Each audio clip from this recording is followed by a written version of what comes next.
All right, I'm going to retroactively do a intro for this episode real quick. We were a tad rushed to get this one done. I had about an hour window between for when we were going to play D&D for everybody to arrive that was going to play with us, and they were waiting on us to get done. And we had a little bit of technical difficulty, not nothing major. I just couldn't get the levels loud enough, so I had to raise the levels in post. The only problem is if you're into editing, you know that if you raise everything in the foreground, you raise everything in the background. And they used to call it, back when we used tape, they used to call it analog hiss. But even still that we're in the digital world, there's just some noise. I know, obviously, you'll hear the air conditioner. It's summertime in the South. That's going to be a theme for the next few months, I'm afraid. But nonetheless, I've already edited the podcast, and it turned out great. It turned out fine. Oh, by the way, this is a copyright-friendly version of this Nirvana song, because that's just me with my acoustic playing that riff on a loop in the background. Couple of quick announcements. As I record this, it is May the 4th. And that's Star Wars Day, so May the 4th be with you, my friends. Happy Star Warsing. A couple of announcements that I wanted to make that I didn't get a chance to do was that Moon Knight has just wrapped up. I haven't watched the last episode yet, so don't worry, I'm not going to say anything or spoil anything because I don't know anything. But I'm going to get caught up on that tomorrow, and probably the next week or two we'll do something on that. So I guess the next thing up on the Marvel Disney side of things is this Kenobi coming May the 27th, which is the same day as Stranger Things comes out on Netflix. And the next, oh wow, Doctor Strange is May the 6th. That's in like 2 days. It'll be in theaters. On a local level, we've got TupeloCon July 16th and 17th. I have completed printing an Iron Man helmet that we're going to give away. I haven't finished sanding and painting and gluing and doing all the post work, but it is printed, and I actually started printing another one, a different one. I did like a Mark IV, then like a Mark 85. Two totally different models, but the same nonetheless. We've also got Nerdvana in Oxford, Mississippi, August the 20th. I've reached out to them, and we've been talking. I don't know if we're going to officially be a part of that or just show up and hang out, or whether we go or not or have anything to do with it. You still need to check it out because it's a cool thing happening in our area. That's August 20th in Oxford, Mississippi. Now, to get onto the podcast, there was a couple of notes I made while I was editing. In particular, there's a scene in the movie, and again, this is spoilers. We were talking about Batman's little squirrel suit, and we were trying to figure out what those things were called. They are just called either squirrel suits or wingsuits. That's what they call them, from what I found on Google. There was another a line of dialogue I brought up that I thought was weird. It was an exchange between Batman and Penguin when he was interrogating him. Penguin said, "You know my reputation?" He said, "Yeah, do you?" And I thought that was a weird exchange, but in hindsight, I remembered that there was a time in the movie that they were referring to Penguin as the rat, as the one who ratted. And I'm not sure if at that point in the movie Batman was privy to that yet. But that might have been what he was referring to. Like, yeah, I know your reputation. Do you? Saying, do you know your reputation is that of a rat? But I still stand by what I said. It would be cooler if he'd have said, "Yeah, I know your reputation. Do you know mine? I beat up people like you all the time, man. All the times." Another thing we mentioned was the Joker's look. I was wondering why he looked the way he did, which was all scarred up and lumpy and just mangled. And Alicia brought up a good point. Maybe a vat of acid. I'm like, oh yeah, that's true. Acid could do some gnarly things to you. But since then, I've read where I would where Matt Reeves said that the Joker in this movie has an illness, a condition that he's had since birth that causes him to look like this, and it also causes him to constantly have to smile, and he's in a great deal of pain, and it'll probably drove him insane, drove him mad, and he's making him smile all the time, and it's making his skin in the real world. I don't know if there is such a condition, but he said it's an illness that this Joker has. So that's kind of all the notes I had to kind of clean up. And oh, by the way, listen to the end of this podcast. Spoiler alert for the podcast. But I guess that's it. Let's jump to it. Here's our Batman episode. Oh, and don't forget, in a couple of days, I would say by the end of the week, there's going to be a Patreon exclusive prequel to this episode where Kelly and I are driving to the theater to watch this movie, and we're in the car, and we just recorded it on our cell phone, and then we recorded it on the way home, our immediate thoughts and notes on the movie. I think it's spoiler free though. So either way, if you're at any level on our Patreon page, you can go check that out. It'll be out there soon. And let's see, is it any better? Let's just roll with it. Let's I'll go fix it with in post. We always, not even now that we've got like cool equipment, we still have problems. Dude, we always have We're always problems. gonna have technical issues. But That's when I say we go ahead and we need to make a movie. Because, I mean, it's not, like you said, we don't know how to do it. Apparently, we don't know how to do anything we still do. But we pull it off somehow. all the things we do, we don't know how to do. Yeah. But we still do them. We still do them. That's true. I want to get right into this because I've got a lot of notes for this episode, and I'll go ahead and tell you this is not spoiler-free. It's spoiler-y. Don't we have The Batman? That alarm thing? I will klaxon? do a spoiler alarm.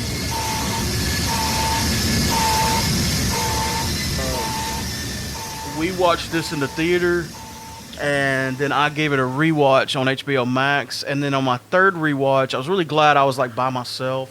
I was sitting out here at the bar. I had my phone in my hand. I opened up the notepad thing, and I just made a lot of notes from the beginning to the end of the movie about stuff that I liked, I didn't like. Overall, I liked the whole movie, obviously. Oh, yeah, I did too. But there's some specific things I wanted to talk about I thought were interesting. And the first thing I wanted to do was talk about this music. We were just talking about this before we started, how good the soundtrack is. Really good. That soundtrack made the movie. And I want to give credit, a shout out to the composer, but I know I'm going to butcher his name. It's Giacchino. Or is it Giacchino? No, it's Gia is Gia. Okay. Giacchino. Well, why is there two C's? Because it's Italian. I can't explain to you Italian. So you think it's Giacchino? Yes, That actually sounds... Giacchino. Okay. Sorry if we butchered your name, sir, but you did a fantastic job, and I know you're listening. Oh, yeah, he's listening. He's probably writing the next score right now to our podcast. Please do. That we can't afford. And one thing that I don't think I've said it on here, but I've said it a lot to everybody that'll listen to me. Do yourself a favor and do not watch this movie once. I don't care if you don't like it. Watch it again. Because I got so much more out of it of the second pass than I did the first, because it's a lot of movie and there's a lot going on. There's a lot to take in. Oh, there was a lot going on. And there's a couple things I missed the first pass that like totally made sense the second time, because I was like, what? And we'll get to that in a minute. And then I watched this next time. I was like, oh, I see. A lot of the visuals in this movie, just the visualization in general, actually kind of reminded me of the animated series a lot. And the look and feel, and we'll get to the casting in a minute, but I thought this Catwoman was animated series like. Yeah, I think her overall look was more of the animated series. Which is a good thing, by the way. We love the animated series, and most Batman fans do. They highly approve. Let's go with... let's start with the bat suit, because that's kind of the first thing we saw as far as like things that were put out there was the test shots of Pattinson's Batman. You don't really get a really good look at it in the movie, though, other than him pretty much being bulletproof. Yeah, he's got some interesting body armor, and that's It another looked like thing. it was patchwork of some kind. Let me tell you what I didn't like, but it worked for him. I didn't like the mouth opening part, the cutout piece under his nose, being so wide. Like, it was huge on this one. It almost looked like his helmet was like a top piece with ears, and then he had a hood flipped up under it with that, like, cap over Just had it. like a little hoodie going on. Like, he had a hoodie that covered, like, this part. I know you can't see what I'm pointing at, but, like, the back of the neck to, like, the ears, that was like a hoodie. And then he just had a cap that went over the top of it. Because, like, the part that's cut out for Batman's mouth, I've never seen one that big. But even though I didn't like it, it worked for Pattinson. Well, you also got to think about this. I think they were trying to show off his good jawline. This is probably his first bat suit, maybe second. Yeah, they're saying this is Batman Year 2, and he confirms it with some dialogue. He said 2 years of nights. Nights has turned into a nocturnal criminal, so he kind of confirmed that he'd been Batman for 2 years. And that's what they had been saying all along, leading up to it, that this is about his second year. So he's still learning how to Batman, and then you really find out he's still learning how to Bruce Wayne. He's not Bruce Wayning at all. He's not Bruce Wayning very well in this movie. I mean, other than like spending Bruce Wayne money, he's not doing anything else. One thing that I thought was cool on this bat suit was those arrows that went around his wrists, but I was disappointed to see he never used them in this movie. Like, both wrists was like a gauntlet of arrows, and I couldn't wait to see him, like, I don't know if he shoots them from that or he loads something with it, but I never noticed him using any arrows. I thought it was shockers. Bolts. They look like bolts. They had, the ends of the... Yeah, like I'm you would about put to in go a back and crossbow watch it or again. something. I don't... I know that the centerpiece came out, and that was really cool. I'm glad they used the bat symbol as a like a knife, like a really sharp knife. And the director, Matt Reeves, he was talking about how he wanted his suit and gadgets to look like something that you could possibly realistically put together and use. So he didn't have like a lot of super high-tech stuff, and the look of it does look like something you could make. Now, I suspend my disbelief when it comes to ballistics in movies, but man, for him to have body armor that take all those shots from rifles, and he didn't even like it hit him. He just kept walking. Which, to be fair, Ben Affleck got shot point blank in the head during his movie, and it didn't seem to faze him really. Yeah, but that's spending disbelief in ballistics. I know, because like even if your armor is thick enough and strong enough to stop the bullet, you're still having that much energy. You still got that transferred to your body. It's gonna knock you out just from the blow. Unless you're using what is that, vibranium that takes the. I mean, of course, Batman's gonna have access to better stuff than we do, but I've never seen a body armor that you could wear and take that many shots point blank from rifles and just keep on going. And what was funny is then the shotgun is what really, I'm getting ahead of myself. I noticed that in the movie. Like the shotgun should have had way less effect than the rifles do, because rifle rounds are the shotgun going like so it fast. really hurt him. Yeah, that's the one that wiped him out. But hey, it's a movie. All right, what have I got next to my notes? I liked the bat suit overall. I thought the what do they call that when you where he zipped it up and turned it into a little flying squirrel? What are those called?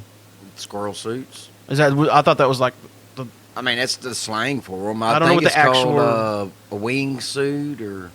That was pretty neat, but man, was cool. Talk about he hasn't learned everything yet. He's gonna have to settle for the bronze on that landing. That looked painful. You gave him a bronze. I wouldn't even want to let him into running because that was bad. Yeah, rough on the landing, man. And he took a lot of punishment in this movie. He did. He got beat up a lot. Oh, one more thing about the suit is I liked the collar thing around the neck, and I'm looking at that poster while I'm saying this that Sean gave me. The little collar around the cape, that was a cool addition. One thing I didn't like is the cape was just a few inches too short for me. It's like... Well, you shouldn't be wearing it. It's for him. True, but I couldn't help it. Usually Batman's cape, this is not his cape that he wore in this movie is more functional. I'll give you that. But like that in the animated series, his cape drapes all the way down to the floor, Yeah, and and it even drags the behind floor him. behind him, and then those But shots that's where it's really like not functional. no, not at all. But it looks cool. It does look. I mean, a Batman suit in general is probably not functional because if you've got that kind of body armor, You can't move. oh Jesus, like You're not going to be a ninja. no. And we play D&D. If you've got a full plate armor, you can't swim, you can't sneak, like You can't do because it's shit. yeah, it's heavy. It's heavy. Well, you can stop, from getting, Bullets. but you can't jog in it. But no, overall, I really liked. I liked the look, and I Patterson like the wore look. it well. And it wasn't black or solid black. It looked almost like it had a reddish tint to Like it. a gunmetal. Sometimes it was like grayer. And it's got a little damage to it. It's kind of roughed Yeah. up. It don't look like It's pristine. not. Yeah, pristine. I really like the way that they pulled off this suit. Yeah. And further casting notes, I thought Zoe did a great job as Catwoman. Yes. I was 100% satisfied with that. The cat Colin- and the bat. Colin Farrell was like, I've said it before, unrecognizable. Dude, I still can't believe that was him. And I'll be honest with you, the Penguin's never been like one of my favorite rogues. I thought he did a great But job. I'm now, because of this, excited about that series they're yeah, doing with the him. spinoff. Yeah. Like he did a different penguin than we've seen before. And it's kind of a cross between like a realistic penguin and the comic book penguin, like somewhere in the middle, which is fine. Because that's kind of where this movie sits. Yeah. Christopher Nolan's movies were like, what if Batman took place in our world in real life? And all the other Batman movies were like, we got taken to his world, basically. Yeah. And this is kind of in the middle of that, and I like that. Well, this universe doesn't exist yet, so they really have a lot of room where they can play and fill in and Okay, likes and dislikes about the Riddler. His mask was awesome, but I didn't really like the fact that he wore his glasses over his mask. I mean, dude, if you wear glasses, you got to. but I like when I wear the mask, I would try to put some contacts in because It's you not- got to keep. not functional. Well, think about it like how the technology and how good Batman is at being a detective, and that's what this movie was about. You wear Dude, he sucked at being he'll- a detective in this one. He to start he's- out. he could zoom in on those frames and see what kind they are. Run a computer generated report on all the places around Gotham City that sells those types of frames. Then you could narrow that field down by, you could tell he's probably a male, so, and you know what color his eyes are, so narrow that down, and he could get a pretty decent list of how many people might have those glasses. If you narrowed it down to 200, that's a start. Yeah, but that's And still he's got a access lot to of all the people. optometrist databases and stuff like that. I know I'm splitting hairs, but that kind of thing will get you caught. You got to be careful. You don't want to get caught. Well, actually, he does, but we'll get to that later. He did want to get caught. I didn't mind this Riddler. It's a different Riddler than I've ever seen. But again, It was a lot different. Riddler's another one of those characters that I just never really. I didn't like or dislike. I mean, it depended on the story, I guess. I like him in the animated series. I really did not like him in Gotham. no the first Batman movie or You didn't like Jim Carrey's? Jim Carrey's version. You didn't like his version? Enigma. I did not like him. Edward Nygma's usually always his name. But anyway, I didn't mind this Riddler. I thought it was cool. I like how they did the Zodiac thing. Yeah. It was. He looked a lot darker. Oh, than definitely all darker. of the other Riddlers, And which I did like. this is one thing, a small dislike, and it was for.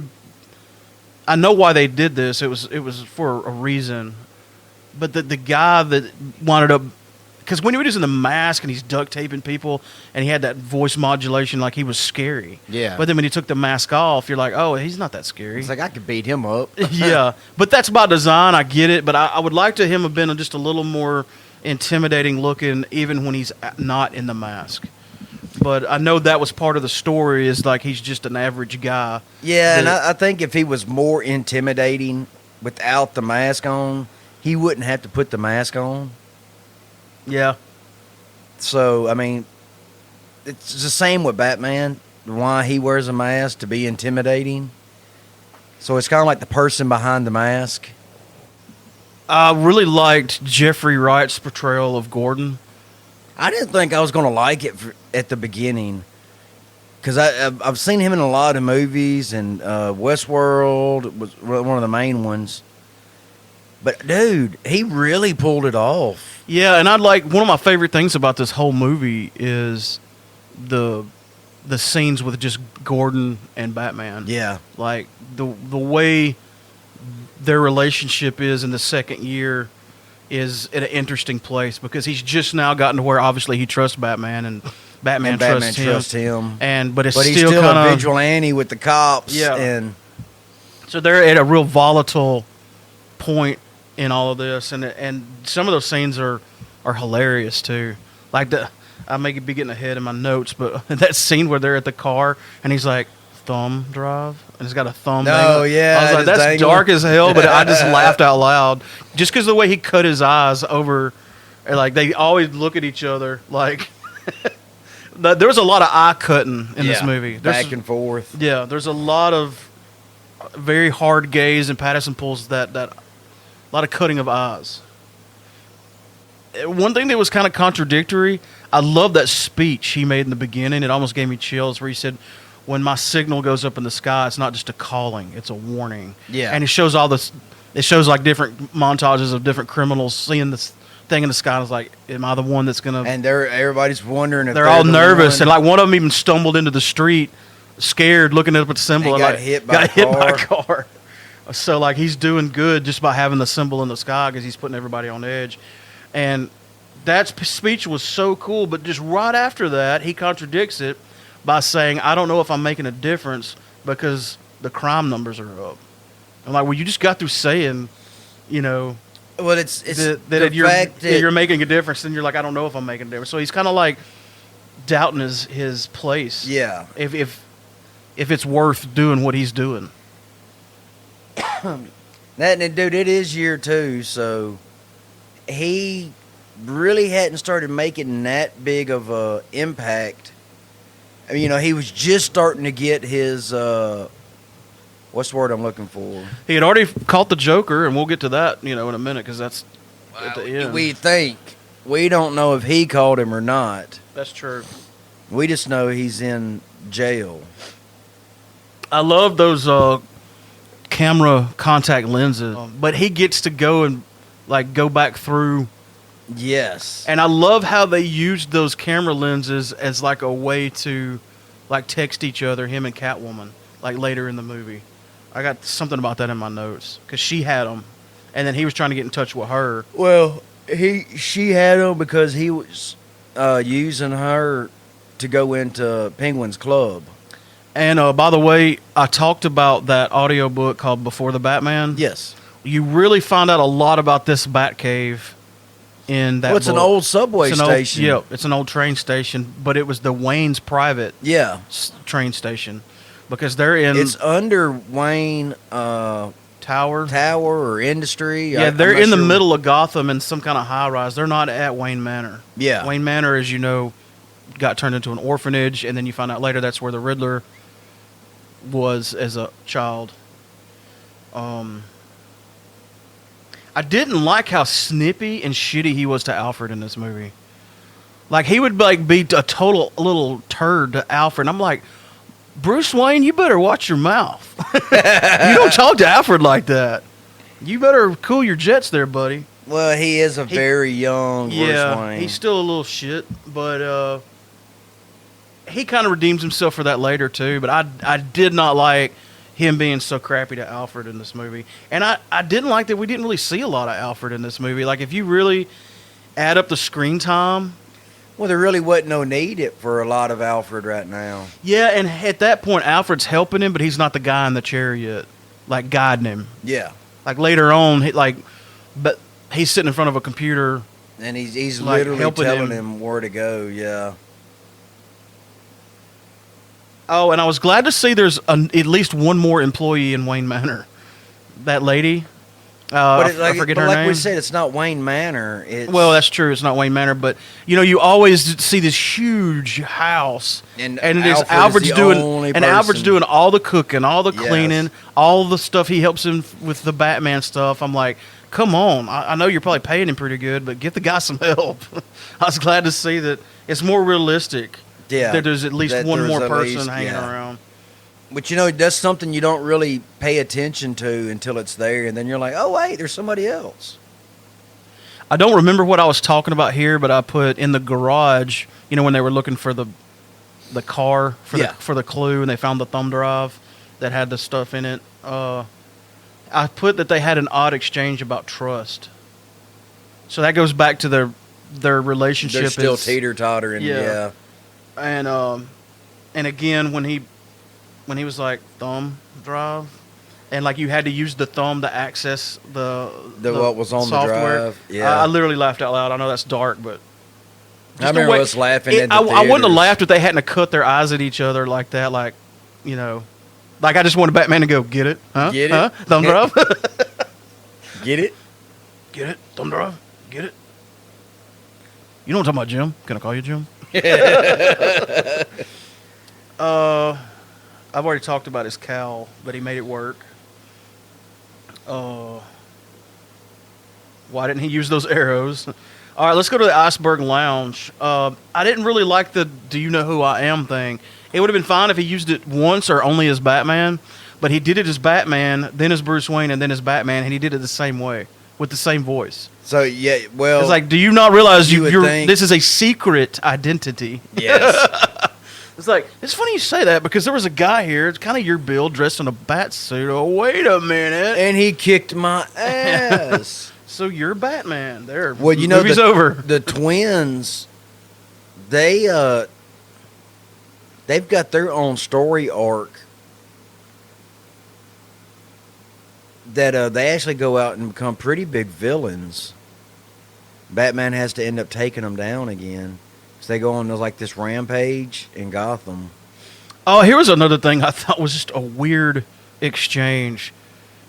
Whenever Batman's interrogating Penguin and he like slams him up against the wall and he's like, Penguin goes, hey, be careful. You know my reputation? And he goes, yeah, do you? I'm like, what does that mean? I know you are, but what am I? I know, that was like, what would have been a better line to use there is like, hey, you know my reputation. He's kind of threatening him. Like, I can probably have you killed. But he should have said, yeah, I know your reputation. Do you know mine? I think that's what he was going for. But he said, yeah, do you? I think that's what he was going for. And I kind of went, But then again, little mess-ups like that let you know that he's still not 100% in what he's doing. So he's still got a big learning curve. I like how Batman establishes trust with Catwoman right away. Because, there's that scene where he's following her and then she starts fighting him and he's like, shh, here comes somebody. And then he gives her what she's looking for. And then he's like, you're going to work with me on this for your friend. And so that really, I'm glad they didn't rush Batman and Catwoman working together. But they did it in a way. But they did it in a way where it made sense because they have a common goal. Well, I'm just glad they didn't rush the relationship. Yeah, I wouldn't want them to be in love with each other. And just all of a sudden, they're living. They had together. One kiss and that's fine. Yeah, I'm good with that. The bat and the cat. Because that leaves it open for later. She left for Bloodhaven, and we'll get to that in a minute. But that's not that far away. That's like I'm going away to Tupelo.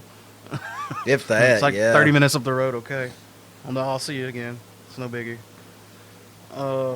I thought that scene with the because it was real serious. And then he looks down and he's like, you got a lot of cats.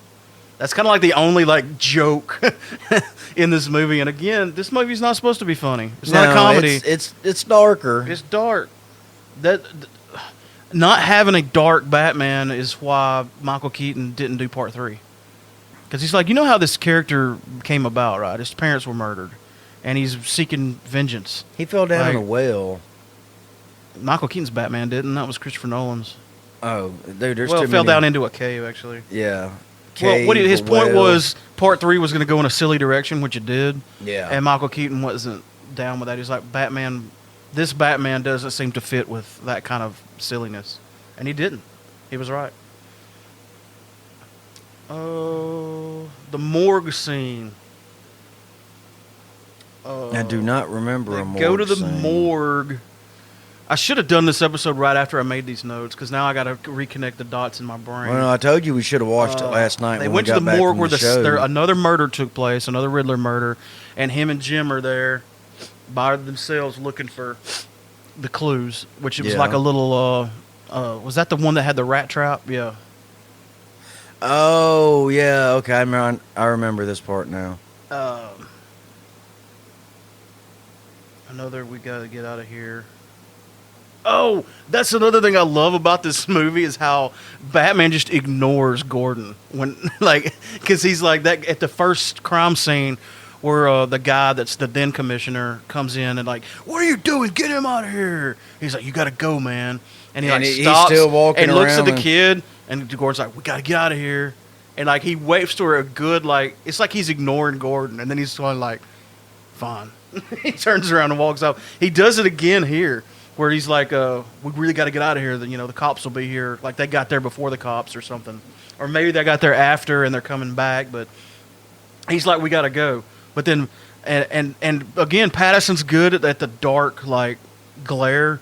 And he's like looking at this note that they just found, this clue or whatever. That's one that had. And he's just ignoring Gordon. Like Yeah. so much so that it's almost awkward. And then he's finally walks off. But his little pauses are almost comical in that way. I had a question here. When Batman sent Catwoman. You can call her Zoe. Well, I was using her real name, but we're talking about the movie. When he sent her into the club with his contact lenses on, where was he? Was he at the Batcave, or was he in like a van across the street? He was in her or- apartment. Oh, he was? No, Because that wasn't really clear. No, he It almost looked like he was. was in a van on the side of the road I across think the he street or was, something. 'cause Which would he have put had him a- close to Riddler's apartment. Ironically, he might have been like under the window of It Riddler's apartment was. in a Batman monitor van. But yeah, he was monitoring from a van. It kind of looked like the interior or something. But I like thought- that. It didn't really look like the Batcave to me in that scene. For And some again, that's a reason, minor I was thing, but- thinking that he was in her apartment. Oh, and then there was that scene where she almost got in the car with the DA, the guy that got the cell phone The murder. yeah.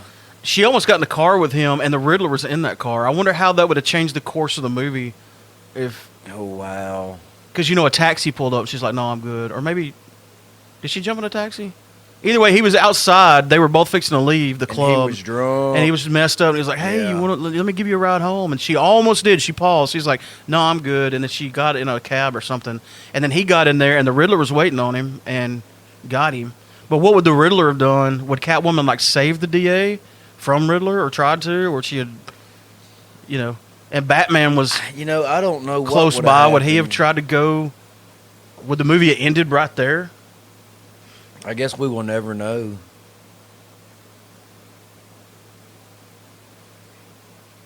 Oh, here's a good line that I liked. He said he's going after people that worked that case.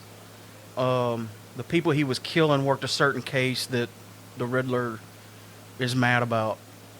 And he told Jim, because Jim was like, "I worked that case." Sort of like saying, "Am I going to be a target?" He said, "He's not targeting you." He said, "How do you know?" He said, "Because you're not corrupt." I thought that was a cool exchange. Yeah, that was pretty good. Because he's targeting all the corrupt cops that worked on a certain Well, it case. was that gangster case with I keep wanting to call him Malconey, but that's not his name. Maroney, and then you got Maroney Falcone. and Falcone.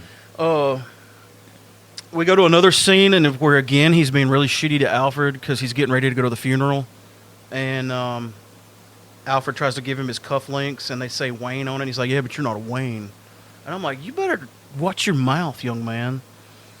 I'm gonna have to bend Batman over my knee. He needed a little spanking. Yeah, he in needs that. his little butt whoop being so sneaky to Alfred. That just don't fly.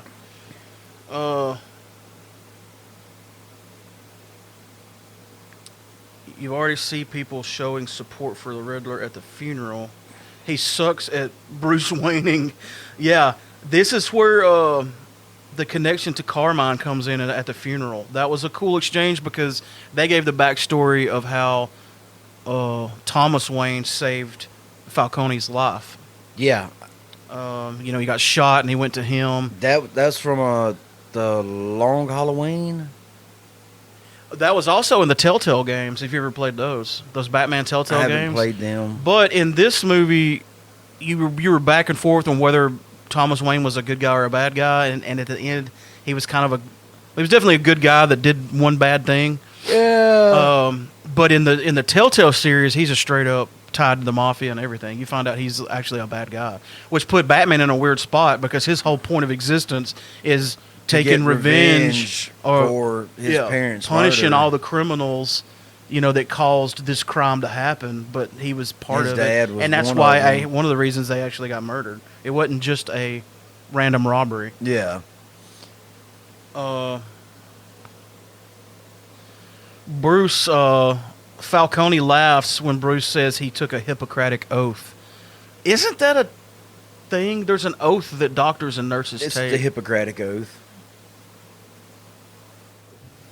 I had to pause the podcast and confirm. Yes, that's what it's called, the Hippocratic Oath. And it basically just says that even if you're a bad person, if I'm in the medical field, You have to save him. I have to save them, whether they're a criminal or a good guy or a bad guy. That's irregardless. But they framed it in a way to where it was a joke because that's why he saved you, not because Who you were. Yeah, it's because he had because he had to. But it was funny how Carmine Falcone was like really amused by that. He locks eyes with that kid again. That's the one thing. All the Batmans that I really, really, it's just weird. They pinpoint on one thing. Well, because he saw himself in that kid. Like, Yeah. that was him. But I mean, even 50 years later, Batman still freaks out over the name Martha. Well, we're talking about a And- whole different ballgame. I know, but I'm saying every Batman has that one thing that a kid, and all of a sudden, he's just transfixed because the kid just lost his father. Yeah, and then he saves the kid, which Yeah. He As- saves the kid as Bruce Wayne. I know that's what I was fixing to say. Like, that's dangerous territory. Of course, he did the right thing by saving the kid's life, but that's Bruce Wayne. Like, a good example of how to pull that off, doing the right thing, even though you don't want to blow your cover, is the way they did it in one of the Christopher Nolan movies. He rammed into a car to save somebody. Oh, and he's the like, cops were officer, like, I was just... he said, "Oh, I was just trying to catch the red light." Is that who that was? Like, he played off like he did it on Yeah. accident. And you kind of got to do that, otherwise they're like, "Huh? Why is Bruce Wayne saving people? Is he Batman? Maybe." Well, I mean, the car did come crushing through the... Yeah. And any normal person would have, jumped to try to help save the kid. I don't know, like I said, he did the right thing. It's just he did a lot of stuff as Bruce Wayne where he needs to be careful because people start connecting dots. Yeah, but it's year 2, remember? Exactly. He's still learning. Yep. That's what I said. I had that in my notes here again, that he's not being very careful. And here's another question I have about the funeral scene. Did he go home and change? Because he was Bruce Wayne at the funeral, and I know a lot of time passed between where we see the guy in the chair with the phone taped to his hand, and he's got that weird saw thing around his neck and a bomb, and then Batman comes in. Did he have his batsuit with him? Was it in the car? It had to been. Yeah, because Has he to be carries like a in backpack around with him in this movie, and at the very end, when he goes to the Iceberg Lounge, he's got a backpack, and obviously the suit was in it, Yeah. so he could fit that entire suit with that super body armor in it. That's in what a- makes in a me backpack. think it's like a leather suit. And They could withstand machine gun rounds. well, like you see, you got to disband your belief. Some of these people that do these ballistics, like the gun videos, they need to like do a video on that, like what kind of armor Batman would need to no sell. Shrug off. Yeah, he no sold it. In wrestling, if somebody hits you, you got to sell it. And then if you don't, they call it a no-sell. And he no-sold those bullet shots. Every single one of them, except for that shotgun blast. He sold that one. But now here's another thing. In the early Batman comics, like around the 80s and 90s, there was a long period of time where Batman wore his suit under his regular clothes. But that was when it was just then he would just flip the cowl Yeah. up over his head and take the other clothes off, and boom, he's Batman. We called that Superman. And Yeah, it was basically like Superman, but he had the cowl. You know, Spider-Man done that for a while, too. Yeah, but if Pattinson did that, like, my question is, with that whole thing in general, what do you do with the cape? Do you tuck it down one pant's leg, or do you split the difference? You roll it up, and you just make it look like part of your shoulder blades. But, like, if you want to tuck it in your pants, well, then you got this big lump in your backside. He did wear some baggy clothes in this, though. Yeah, I think he kind of had to because of the bat suit. You think he had it on under it? I don't think he did when he was at the funeral in the suit. I don't think so either. But I think He'd have looked a little too bulky. awkward and bulky. Yeah. But like I said, that's what Batman did for a long time in the comics. Then when they went to the whole body armor Batman, The whole cowl. It made it Yeah. almost impossible. Like, there's no way you could pull that off realistically. Batman gets blown up here, like big time, and he gets knocked out. I'm surprised the cops. If it hadn't been for Gordon, I'm surprised the cops didn't just go straight over there and take his mask off. They were trying to, remember? But why did they take him back to the police station? Precinct, because they was going to arrest him. He's a vigilante. Yeah, but he He's got blown wanted. up. That's not proper procedure. He would have been taken to a hospital and detained there, and then transferred after he was medically cleared to the police This is station. Gotham. The cops are corrupt. This is Gotham. That's the only thing you can say, because in real life, that's not the way they would have done that. No. This guy just got blown up, so we're going to take him to the police station and put him on a table and surround him by cops. I thought that was kind of strange. And that led to another cool exchange with him and Gordon. He's like, how am I going to get out of this? He said, you're going to punch me, you're going to run through that door. And then later when they met back up, he's like, you could have pulled that punch. And he said, I did. I did. Love it. Oh, and that's some good, during that part, that was some good acting on his part, because he was trying to act like he was chewing him out, Yeah. because they could see him but they couldn't hear him. They couldn't hear him. So he's having to play like 3 roles there. He's having to play Jim Gordon, the guy that's chewing Batman out, and helping him, and Well, he wasn't letting, he was chewing him out. He was like questioning him. yeah, he's like, what the hell's going on here? And then he gave him some information. He's like, oh shit, this goes deeper than I have realized.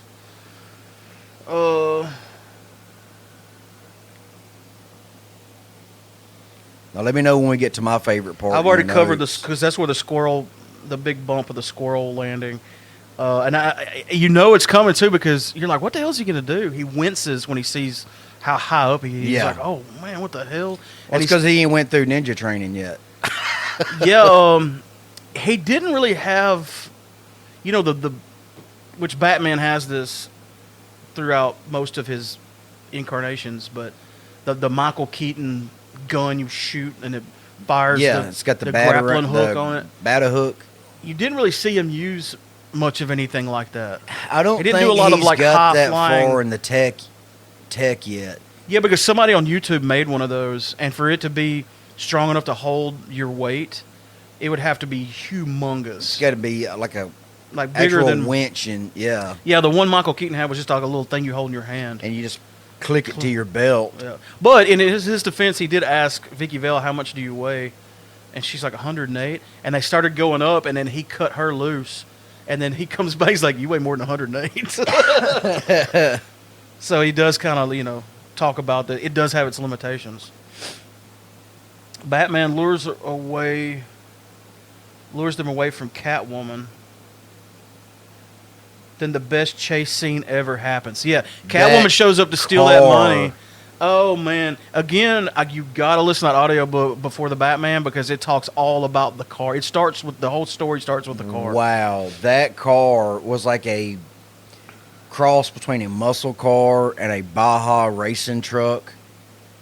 Yeah, and some people were man. complaining about it because it was so different. And I'm like, yeah, but as far as like the insane futuristic looking sleek Batmobiles. They've done that. Well, he hasn't got there yet either. Exactly. Every Batman His that we've car ever would be- seen, he's been Batman. It for would be a muscle car. like It needs 20 to be. years, and this is a pre-Batman, if you will.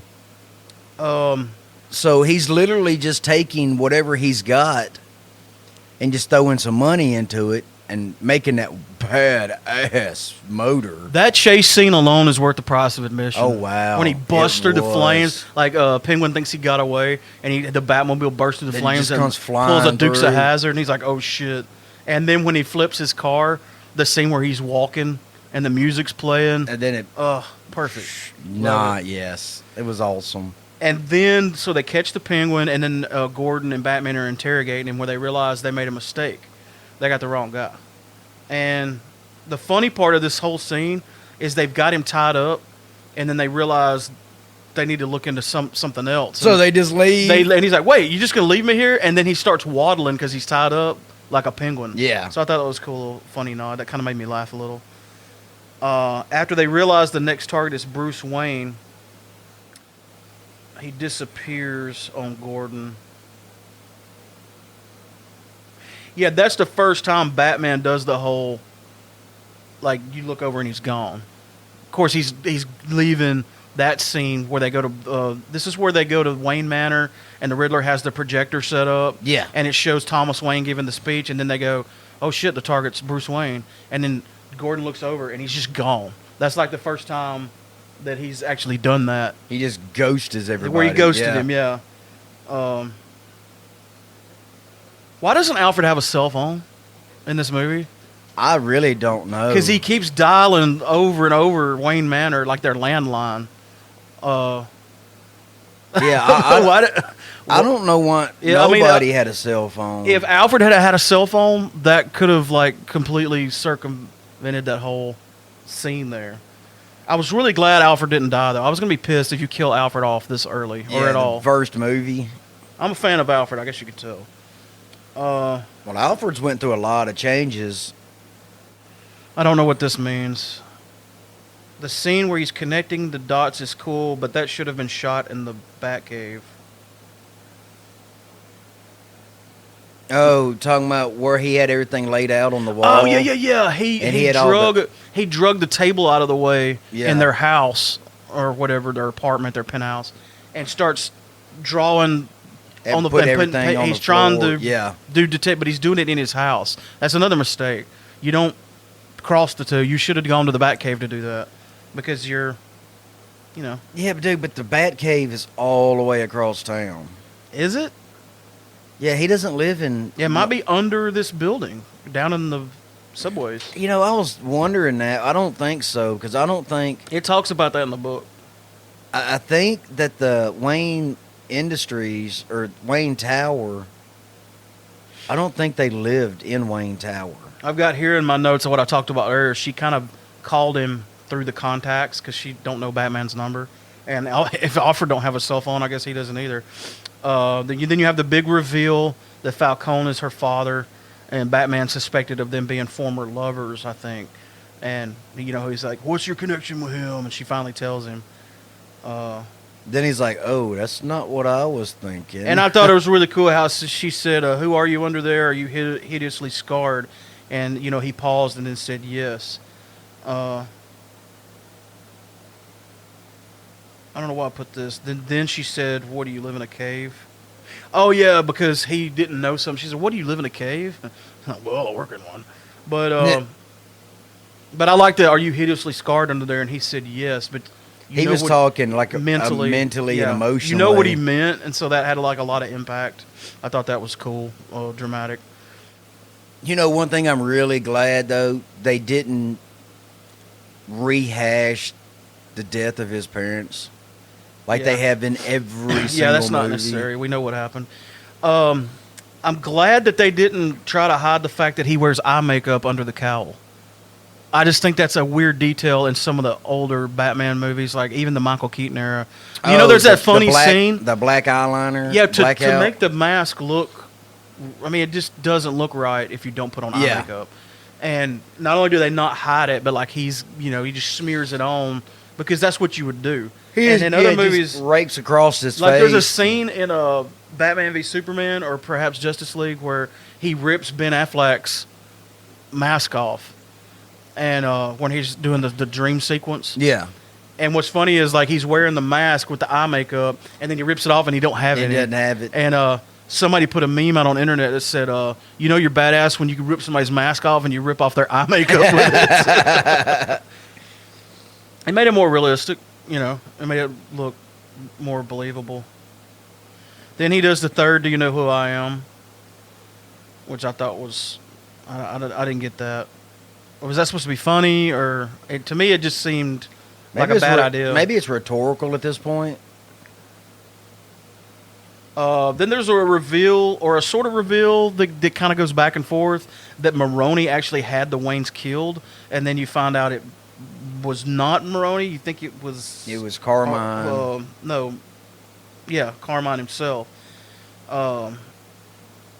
Bruce goes to the hospital where Alfred's been blown up from the mail bomb, and only because he didn't have a cell phone. And that's where he says, no, it wasn't Maroni. We think it was Falcone, but we don't know. Well, Then he finally redeems himself for being shitty to Alfred because he said, I didn't ever want to feel that way again. Referencing he feels about Alfred almost getting killed like he felt about his father getting parents, killed. Yeah. And so that was like kind of him saying, you're my father figure. Well, didn't he ask Alfred about his dad? And that's where, he said your dad was a good man. He was defending Thomas, and he's like, he did make a mistake. But does one mistake make a good man a bad man? You know, that's kind of like what he was posing there. Then all of a sudden they look through the window, they see the bat signal. You see Bruce enter the club again, but not as Batman, so that proves that he does, in fact, at least at times, travels with a bat suit in his backpack. Again, that's kind of dangerous. Because, like, I mean, what if somebody searches you and they unzip your backpack? They're like, oh, there's a bat suit. But it's Bruce Wayne. They're not going to search him. Yeah. I mean, I don't know the perfect way to do that, but... Talk to Tony Stark and get him, make him a nano suit. And again, even though I have to really suspend my disbelief when he's coming down that hallway getting shot by all those guns, but damn, did it look cool. Oh, you talking about when he's in the club? Yeah. Yeah. And the lights are out, and all you see is the flare of the guns going burst. On. And it's almost like, it reminds me of that scene where Darth Vader at Rogue One comes through there just cutting everybody down. Because you had that strobe effect going on, and he was just like kicking everybody's ass. And it's like really, that scene looked really cool.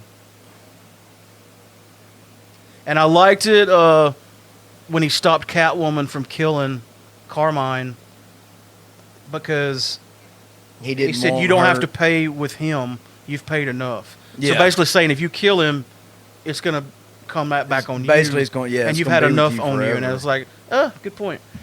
But then Carmine winds up getting off a shot anyway. But at least it's on, I don't know what that means. Some of this is shorthand. That's when they reveal that they realize it's the Riddler. The Riddler got his shot off at Carmine. He killed him, right? Yes. Yeah. Oh, then after they catch the Riddler, they go up to his apartment. Another thing, I really liked this scene where they're finding all these rats because he used the rats in that one kill. The rat trap. Yeah. And he's walking towards this cage, and Gordon's like, man, and it's going nuts. And he's like, that rat really doesn't like you. And he goes, this one's not a rat.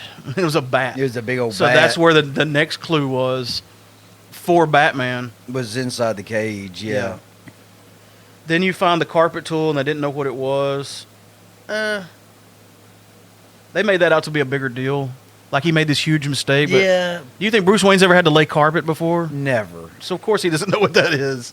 And he's only been Batman for a couple years.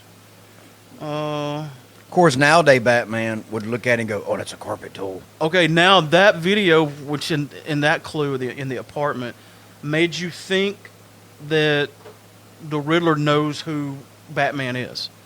Yeah. Like, I really thought that. I thought he did too. And he thought that because he said, Jim, this might all be over with. And he's like, what are you talking about? Like, everything, the Batman. And he said, he even told him before he left, he's like, you're a good cop. Because he thought that was it. Like, Batman's over. He thought he was fixing to get my exposed. cover's blown, yeah. So then he gets to Arkham. I like when Batman walks into the room where the Riddler is, and he slowly looks up at the cameras. And then he does it again when the Riddler says Bruce Wayne. And, of course, everybody's like, oh, shit. And then he looks up at the camera again like, I wonder if they heard that.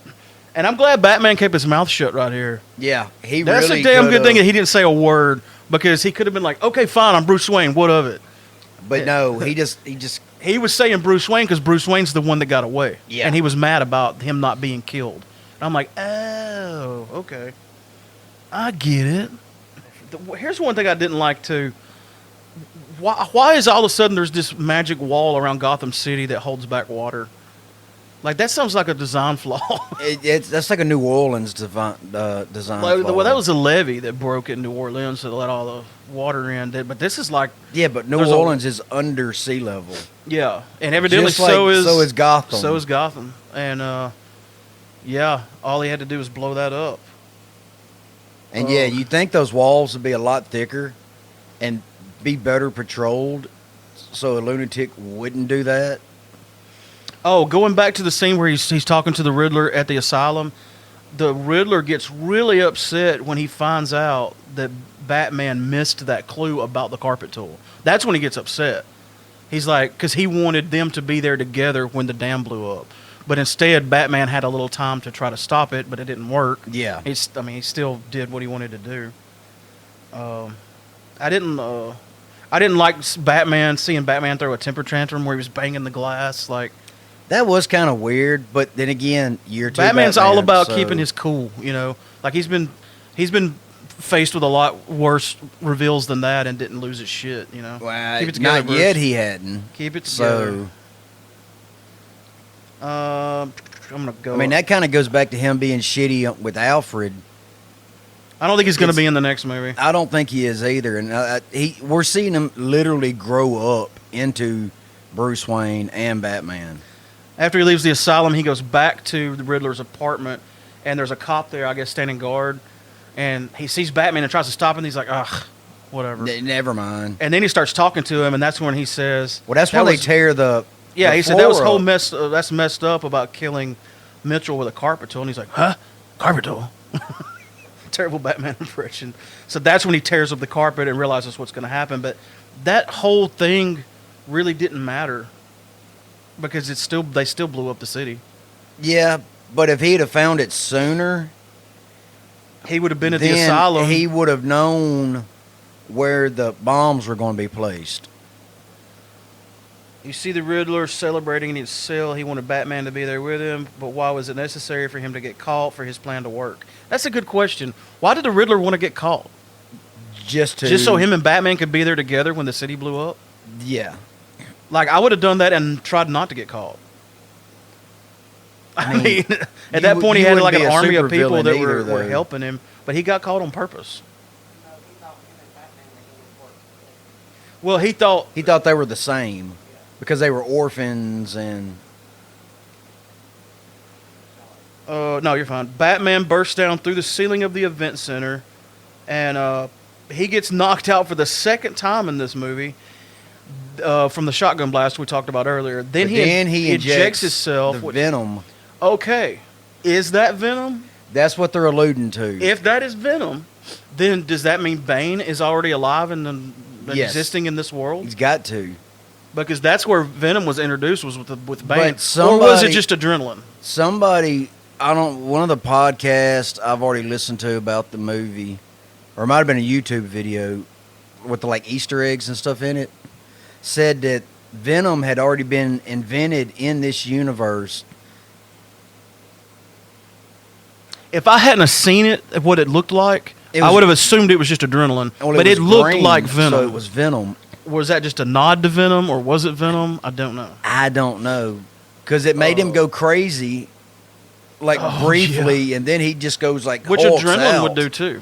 But we interviewed Chuck Dixon, and he told us what is in Venom if it was real, and I think adrenaline was one of the ingredients. Yeah, it's probably like a liquid meth. This is where he finally uses the bat symbol on his chest to cut that electrical cable and falls into the water. Again, that looked dramatic and cool, but I think he could have got down to the water without. I don't think falling that far. Well, he wouldn't have had to cut it either. Well, it was about to go into the water, and he was afraid it was going to shock everybody. It was high up enough to where it wouldn't have touched the water. I'm fast forwarding here, but at the end of the movie, when everything's okay, well, it's not really okay because Gotham's underwater at this point, but he starts helping out. Yeah, and that's where like this Batman, they keep bringing up the word "I'm vengeance, I'm vengeance, I'm vengeance," but this is where he like realizes he has to be more than just that. Yeah, he has to be like a symbol of hope, even though that's Superman's thing, but still, he's Gotham's superhero, so he has to be a superhero. Hey, you think too. Superman exists in this one? I don't know. In this verse? I hope not. No, I'm just kidding. But there's another moment where him and Gordon are talking to each other, and I'm surprised Gordon didn't, because the last time he saw him, he said, "I think this might all be over," and Gordon didn't go, "What were you talking about back there? What was that?"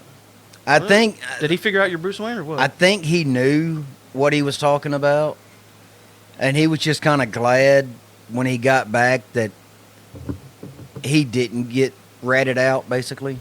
Yeah. Get revealed. So you think Gordon knows that he thinks he was fixing to get? I but think if he so. does know, I mean, that was heavily referenced to Bruce Wayne. I mean, that's the victim they were. I think Gordon knew. Well, a lot of people believe that in the comics, at least, that Gordon does know he's Batman, but doesn't. He wants to remain oblivious. Yeah. Like acts like he don't know it. He don't want to know it. Yeah, he doesn't want to know, but he knows. I'm glad they did this little montage at the end where they play the Nirvana song again, which was perfect for this movie. And we did a little investigating here earlier. We think we know what they changed about the song. I think they definitely added some bass, and you think they slowed it down a bit. I think they slowed. So you don't think this is a cut and paste Nirvana version? You think this one's edited a little for the movie? I think so too, because my sub in here goes nuts when I play that version of it. But they started playing the Nirvana song, and you have this cool little dialogue that's like and akin to the one at the beginning of the movie, where he just explains as a voiceover like all the stuff that's happened. The city's in disarray. The National Guard's on its way. Martial law is in effect, and it makes you start thinking about No Man's Land, which is a big story in the Batman movies. That might be leading up. That might be what this next movie is, No Man's Land. And real quick, just to give you an idea what No Man's Land is, there was a horrible earthquake in Gotham City that basically destroyed it, left it in ruins, and all the crime syndicates took over and divided the city up into sections. And it was like a long story arc that went over like a year of Batman comics. No, it's funny because Harley Quinn did an episode or a couple episodes where they had split up Gotham into different villain territories, and each villain renamed it something. Yeah, that's the way No Man's Land was. You have a scene where Batman and Catwoman say their goodbyes, and they kind of have a fun little cat and mouse race through Gotham City, and you're like, well, did he say screw it and just go after her? And then they go their separate ways, and we just watched her going toward Bloodhaven, which is cool. They bring in Bloodhaven into canon, which is where Nightwing operates, which is not far from Gotham City. Yeah, but I think we're a long ways from Nightwing. Unfortunately, there should have been a Nightwing movie. That's a very beloved character. That was a cool scene, though, and that's how the movie ends, with him like kind of doing his eye-cutting thing where he's looking through his rearview mirror at her, and then cueing that badass music. Man, I think I should start playing it right now because we're at the end of this podcast. I thought we was going to listen to it throughout the entire podcast. I don't think it's that long. I recommend everybody watch all the behind the scenes. If you watch this on HBO Max, like once the movie's over, there's a bunch of clips you can watch. I don't know, maybe 7 or so of them. They're really good. I really want to find that audiobook you keep talking about. It's just called Before the Batman. Before the Batman. I have some notes about the Joker being in this movie. I didn't mind the cameo. I didn't understand his look. Why does he look like that? I don't know if that's one thing. It really hasn't been 100% confirmed that it's the Joker. Matt Reeves said that's the Joker. Oh, he did? Yes. And if you look up that actor, it shows him as the Joker in that movie. Okay. Well, I mean, other than because I was wondering that myself when I first saw it, I was like, because if you just looking at it, I mean, it's just a brief little cameo. and he's very in the shadows. But did you watch that cut scene? There's a cut scene that you need to watch. Now, it was cut from the movie, so I don't know if it's still canon. So we'll know. There's a scene where Batman goes back to Arkham and consults with the Joker about the Riddler, and he's basically trying to get him to help him. And the Joker looks really weird. He's all bumpy and scarred and bleedy, and it looks like he's been ran through a freaking blender. Like, he looks horrible. Wow. Yeah, he might have fell in a bad acid. Good point. He didn't look as good as Jack Nicholson did, though. It must have been some gnarly acid. This is how I feel. I don't want Joker in the next movie. I don't want to get to Joker so fast. It's going to be a big thing, and you're probably going to get 2 or 3 or 4 movies out of this.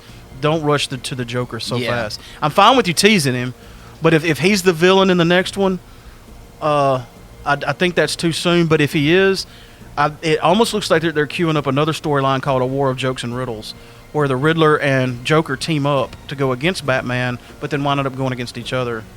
Well, you know, one thing that you didn't mention was when they was in the his apartment building, Hush kept being brought up. I didn't catch that. You didn't catch? Well, I didn't catch a reference to Hush. It literally said Hush. Oh. Wrote across one of the pictures. And the Riddler's mask and all that is a lot like the Hush animated movie. Oh, one other thing I forgot to mention in my notes. We have a new mayor of Gotham. I forget her name. That was her election thing. That this final scene took place. Because they were trying to kill her. I wonder how she got shot. Yeah. I wonder, and she didn't die though. But I wonder how she's gonna feel about Batman, because she was. Well, Batman saved her. Yeah, but and through the movie, she was going after Bruce Wayne to try to tell him, you need to make a difference in this city and blah blah blah. You need to be more of a philanthropist. But I'm interested to see how the new mayor feels about, like, that old mayor, but seemed like barely tolerated him. But is she gonna be like cool with it or against it? Well, like I said, he literally saved her life twice. Because he helped them get up out of the water the second time after she'd been shot. That's all of my notes. I didn't even actually use them all. I was kind of rushing through it. We did a prequel to this episode on our way to and from the movie. Yes. That's spoiler free. That's going to be over on our Patreon account. So if you're one of our patrons, I'll have that up not long after I put this up, which will be a couple days, maybe 3 at the most. And we've recorded a couple of other segments between our last episode and this one, but I haven't cut it together. But we are running behind on releasing stuff. But I did want to get this out here. Well, dude, it's summertime or spring, so. Well, we were doing a whole thing where we were trying to release enough episodes to where by the time we got to October, we were close to 200. I don't see how we're going to make that, but the only way we're going to make that is if we get a lot out of. This will be 177. Comic-Con. Yeah, Tupelo Con, we'll have at least 3 episodes we usually do. And if we go to Nirvana, I haven't ruled that out. We would be able to get enough episodes.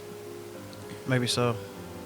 Because right now we're 4 behind where we need to do to hit 200 by October. By and Halloween. let us know what you thought about the Batman, but wait till you watch it twice. Again, I'm pushing that really hard. I've only watched it once. The second watch changed it. Like, I liked it to begin with, but it connected a lot of things I missed on the first pass. I definitely want to watch it again. I just have, with everything that I watch, I just haven't had a chance. Tell them how they can let us know. They can call our voicemail, which is 662-767 4487. 4487. I was looking for that coin. There it is, right there. It's got it on it. I'm probably reaching better. Was that a short joke? Or is this the one with the wrong number? No, it's just 4487. I think you put 4497 on the last one. The other one, yeah. Or email us, popculture4, that's the number 4real, @gmail.com. We do have an email from a listener. I will get it on the next episode. I just skimmed through it the other day, and I just want to get this out here real quick. We're fixing to play D&D, and everybody's waiting on us. But I didn't want to wait on this any longer because the longer I wait, the less my notes make sense to me. I already read a few lines like, why did I say that? What was I talking about? I think you took pretty good notes. Thank you. If you took notes like that in D&D, dude, your character would be. I love how everybody in the room just erupted in laughter. I mean, I wrote some stuff down. But here's what I'm bad about. I shorthand even to myself. Yeah. And I go back and I'm like, what did that mean? Why did I write 9 sevens? Like, what is that? What does that even mean? You're something that made sense in your head at the time. Yeah. Yeah, I hate when I do stuff like that. All right. Well, thanks for listening to episode 177 of Real Pop Culture. We've been broadcasting live from high atop the first and only floor of the Killjoy headquarters of the Killjoy Ranch. Love you, bye. Love you, mean it. Hang on, we still haven't found the bell? I'm going to buy us a new one. Well, if I'd known that, I already We're would gonna have do ordered Bell one. Mark II. Wow, I cannot believe that thing it's been missing since the last Comic-Con. Yeah, it's probably in the attic somewhere. We'll bring it back. It'll make a return one day, I believe.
How we were talking about the other day about doing end credit scenes on our podcast.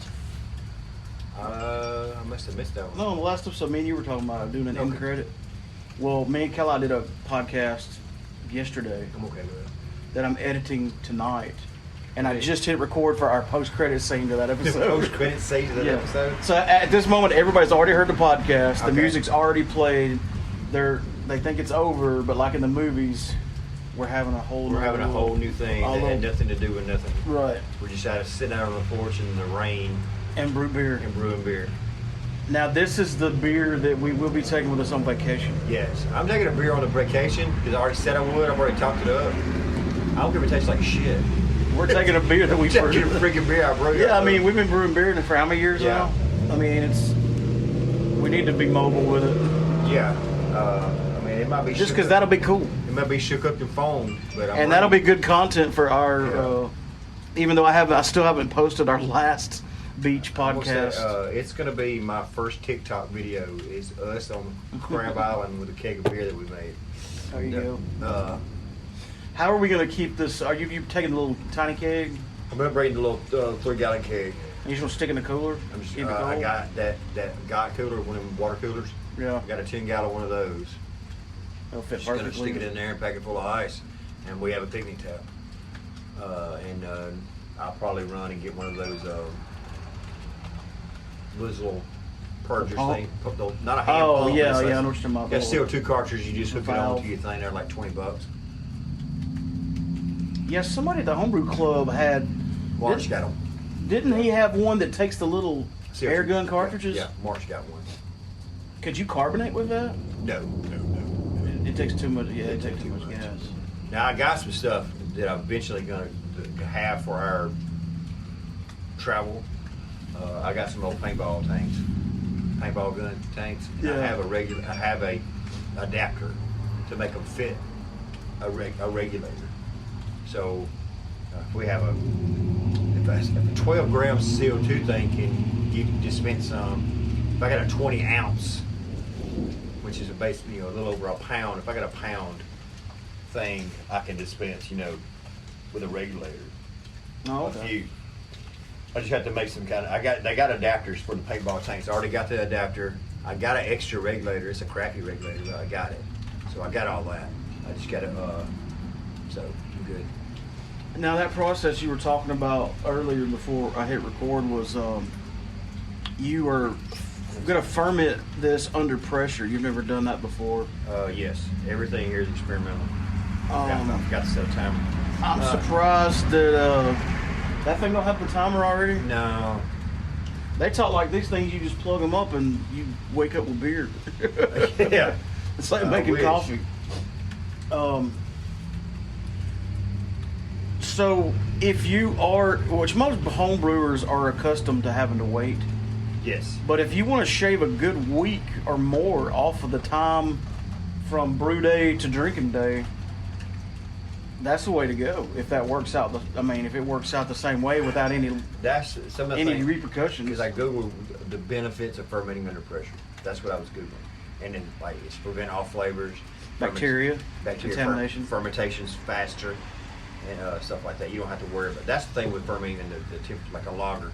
You want to do a lager, you can ferment it at 75 degrees if you want to, but it's just going to have all flavors because at high temperatures, it creates the yeast behavior that yeast puts off a different flavor. Is that why there's that calendar that shows what beer should be brewed at what time of year? Probably is it because because of ambient? that's why beers were brewed at certain time periods because they didn't have a refrigerator. They had to do it based on their. Yeah, I was gonna say that was gonna be my next question. What about like in ACs hadn't been around as long as beer they has. just, So yeah. if it's like it's the summer's here, if you didn't have air conditioning, how did you make beer at home? Well, it's kind of like art. You ever been under a house, like underneath a house in Mississippi? Yeah. Like it'll be 100 degrees outside. If you get under your house and it's got like a 4-foot crawl space, it's not 100 degrees under there. It's like a wine cellar. It feels kind of comfortable. It's like it's actually a cool breeze coming out of there. So those, that's people. That's why you got wine cellars and beer That's why people caves. used to put the beer under their house. Yeah, beer caves or whatever. Hmm. I think I got a spunnet valve, which is a thing that can regulate the pressure that I got. I'm gonna ferment this in a keg. I got a floating dip tube, so my dip tube won't reach down to the bottom. I'll put 4 gallons of the beer. You put some thought into this. Yeah, put 4 gallons of. I've been wanting to do this for a while. Well, 4 gallons of beer in a 5-gallon keg, 20 keg, with the dip tube. And once it gets done fermenting, I've got a jumper cable, which is basically What's the purpose of the dip tube again? the dip tube, because the tube on the bottom after it ferments, Oh, you don't want it it's sucking. going to be at the bottom of the keg. Yeah, you don't want it sucking So on that so you nasty. need to come up from the top. So I get all the cream. That's one benefit of secondary is Yeah. you can get it off that cake. So I'll get it off the cake from the top, and then I'll rack it over in it. The way I'm gonna rack it, it's gonna be under pressure. So it's a pressurized keg. So all I got to do is have a keg that's not under pressure, and hook up liquid to the liquid with the little fittings and a hose. Yeah. And once I put that poppet valve on that other keg, it goes over. Never touches the air. So get it going with it. Get it go over there. I fill up that little 3-gallon keg, and we'll be ready to go. Nice. Yeah. After we, and you're taking it out of the keg where it fermented, it's going to have less sediment in there. They don't have none because I'll be taking it from the top. Because I'm gonna. Because on the boat ride over to Crab Island, It's not get a little shook up. Not counting the 7-hour drive to Florida. But so when we get there, Too bad we don't have a baby seat. One of those little car Yeah, seats. we're You over there. strap it in. So when we get there, I'm gonna take it out. We'll put it in the refrigerator and let it get cold. It's a 3-gallon keg. We'll make room if we have to. We'll stick it. Oh, yeah. We don't ever, the refrigerators are empty. We don't ever stock it, so we can. Not adjust really. it. Yeah. We'll We move buy some- groceries that first night that lasts the Yeah, whole week. we'll move some shelves around. We'll put that keg in there, and we'll let it in there and sit in there for a couple of days. After it's in there a couple of days, Now I remember when we went. This is before we were homebrewing, or at least before I was. We went and got a couple of kegs for the one of the parties at the cabin. I think it was one of the Christmas parties, and I just went and got one from the smokestack. It was like 2 kegs of Michelob Ultra that were the 5-gallon ones. And in that refrigerator out there, you could perfectly turn one sideways and sit it in the bottom of the refrigerator. And this one's even smaller, so it's really not going to take up that much room. So That way we didn't have to take out racks and shit. We laid it on its side, and it still rolled right into that refrigerator perfectly. So we'll get there. We'll let it sit there for a couple of days to settle down from the car ride. And then when we pack up for our boat ride, we'll go ahead and pack it down in ice. We'll go ahead and put it in the cooler, pack it down in ice. We'll get in there and we're gonna get foam right off the bat most likely. Oh, yeah. You know, we'll just have to let it settle down. I told Laura I'll make a hard seltzer. You can give me some pineapple juice, a fifth of vodka, and some water. That's easy to do. Yeah, all you gotta do is just dump it all in there, and I can carbonate it. Any of that sparkling, fruity stuff. Force carbonate it. Man, that's easy to make. Yeah, I wouldn't know how to get that.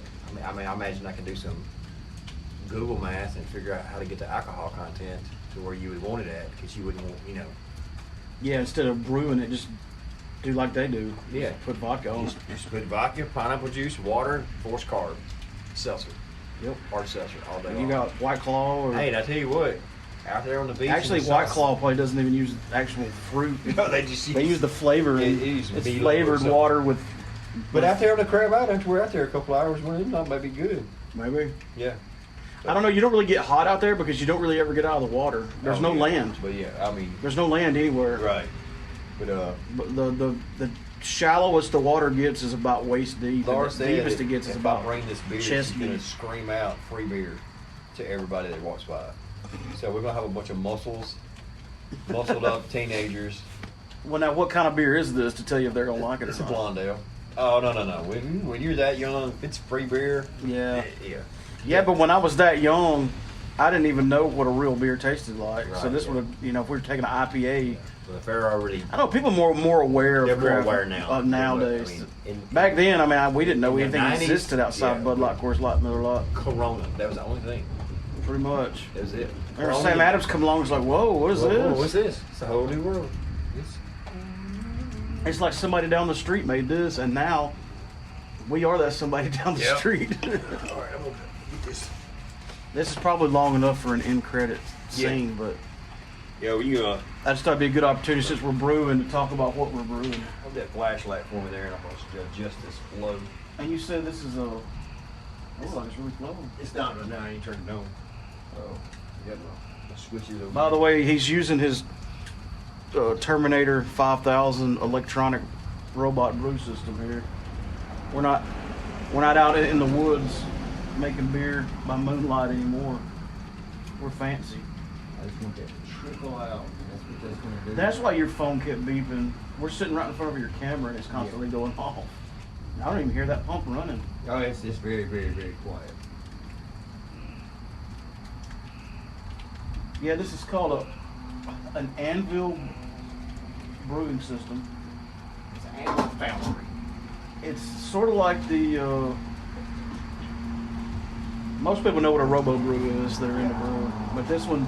You said what was the advantage to the Anvil that you liked more than the Robo Brew? Unless Robo Brew wants to sponsor us, then we like them It's both. yeah, absolutely. It's a 110 unit, but there's a switch in the back that I can flip it over to 220. I just got to change the plug, so I can change this over to a 220 instead of plugging it up to a 110. I can plug it up to like And a it gets your dryer. water hotter faster. And I can cook up a whole lot faster. There's a guy in the homebrew club's got one. He said definitely. Can you cook crawfish in that? No, I mean, you could. You just wouldn't want to. I just wouldn't want to.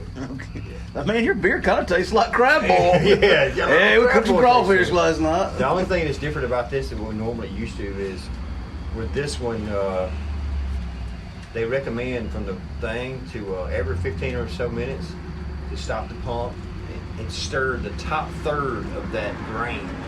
Stir it. And then can continue brewing. But it looks like with this circulation thing, because we don't have this happening when we brew the old style way. Looks like this would give you better efficiency. Better efficiency. I mean, it's considered- washing the grains. There's some you can buy. You can do it without the pump. I've considered doing it without the pump. Like I'm going to do it. Like I'm only going to do this for 15 minutes. I'm gonna give it a stir, and then I'm gonna turn the pump off, and I'm not gonna use it anymore. Okay. Because just to go, I'm gonna try to see if my efficiency stays the same. Make sure I'm not packing my grain. Yes. Oh yeah, that's a good point. If it flows too hard, it'll pack all the grain Do the down to the whole- bottom. You won't get You'll get horrible efficiency. yeah. So, You won't get all those starches from the grains. starches. But yeah, it's our air conditioner's messing up inside, so that's what made me. I was like, I'll brew inside. And like, no, of course, boiling 5 gallons of water with Inside in a house where the AC's not working good. Yeah, and our AC's messing up. So it's actually comfortable-ish inside, but if I started boiling this water, It would not be. it wouldn't do good. Yeah. So yeah, I'm outside. So, but I like brewing outside. So Yeah, it would be to me. I'm so used to doing it the moonshiner way, as we call it, like outside with pots and burners, that if I went inside to brew beer, it would just feel weird. it feels awkward. Yeah. It'd be like grilling steaks on a grill inside. It feels like It's like you don't do this You indoors. feel like you're drinking. It's an outdoor You activity. feel like you're drinking a beer at church parking lot or something. Yeah, exactly. It's like this just don't feel It's like, right. hey, we're going to church, folks, and y'all got the beer. It's Yeah. like when Amory first went wet, It was- and I went to that crawfish boil they had, and I was outside in Amory drinking a beer, and every time a cop would come by nature, I would hold it down, Yeah. like behind a tire or something. Speaking of that, we need to get old Homecat back on here because did you see that thing that went on that had the boats on Maine? Did you see that video from Kim he put out there? Yeah, I was gonna go to that, and we got added to a show last minute with Seeking Seven at another crawfish boil in Tupelo. Oh, so y'all played this past We weekend? played Saturday, yeah. Yeah. Well, Rob came and practiced with us Friday night, and said, "Hey, why don't y'all play that show with us tomorrow?" I was Right. like, "What? Where at?" And of course, I had a buzz by then. I was like, "Sure, let's do it." So we got added to the bill last minute. It's pretty cool. But yeah, that's pretty cool. I had to work. I had been there, and Yeah, I was planning on going if it wasn't for that. But anyway, I'm gonna stop this. Yeah, stop This this. is our post-credit scene. It's not as good as the Avengers. I'm sorry. We ain't got Tony Stark. Neither do they anymore. Too soon. maybe All right. a little bit too soon.